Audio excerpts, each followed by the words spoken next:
உங்கள் சத்யாவில் குளு குளு ஏசி ஆஃபர். விஜய் ஆட்சி அமைக்க பெரும்பான்மை இல்லாத சூழலில் அசம்பாவிதங்களை கட்டவிழ்க்க தவேகவினர் முயற்சிப்பதாக உளவுத்துறை அளித்த தகவலை அடுத்து சென்னை மெரினா கடற்கரை 2வது நாளாக மூடப்பட்டுள்ளது. தமிழ்நாடு சட்டப்பேரவை தேர்தலில் எந்த கட்சிக்கும் பெரும்பான்மை கிடைக்காத சூழலில் ஆட்சி அமைப்பதில் சிக்கல் ஏற்பட்டுள்ளது. பெரும்பான்மைக்கு 118 இடங்கள் தேவைப்படும் நிலையில் 107 இடங்கள் பெற்ற தவேக கட்சி ஆட்சி அமைக்க மற்ற கட்சிகளின் உதவிகளை நாடியுள்ளது. ஆனால் தற்போது வரை இழுபறி நீடிப்பதால் ஆட்சி அமைக்க உரிமை கோரி நேற்று 3வது முறையாக ஆளுநரை சந்திக்க சென்ற விஜய்க்கு ஏமாற்றமே மிஞ்சியது. இந்நிலையில் அசம்பாவிதங்களை தவிர்க்கும் வகையில் முன்னெச்சரிக்கை நடவடிக்கையாக சென்னை மெரினா கடற்கரை நேற்று மூடப்பட்டது. 2வது நாளாக இன்றும் மெரினா கடற்கரைக்கு செல்ல அனுமதி மறுக்கப்பட்டதால் பொதுமக்கள் ஏமாற்றம் அடைந்துள்ளனர்.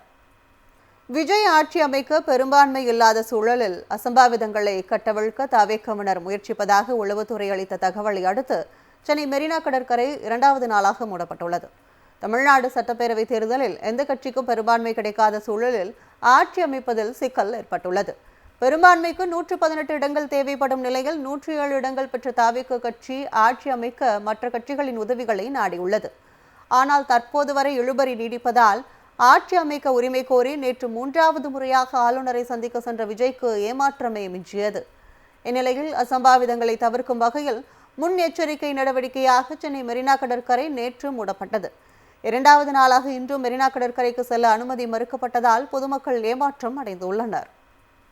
விஜய் ஆட்சி அமைக்க பெரும்பான்மை இல்லாத சூழலில் அசம்பாவிதங்களை கட்டவிழ்க்க தவேகவினர் முயற்சிப்பதாக உளவுத்துறை அளித்த தகவலை அடுத்து சென்னை மெரினா கடற்கரை 2வது நாளாக மூடப்பட்டுள்ளது.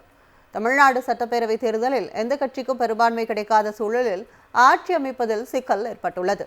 பெரும்பான்மைக்கு 118 இடங்கள் தேவைப்படும் நிலையில் 107 இடங்கள் பெற்ற தவேக கட்சி ஆட்சி அமைக்க மற்ற கட்சிகளின் உதவிகளை நாடியுள்ளது. ஆனால் தற்போது வரை இழுபறி நீடிப்பதால் ஆட்சி அமைக்க உரிமை கோரி நேற்று 3வது முறையாக ஆளுநரை சந்திக்க சென்ற விஜய்க்கு ஏமாற்றமே மிஞ்சியது.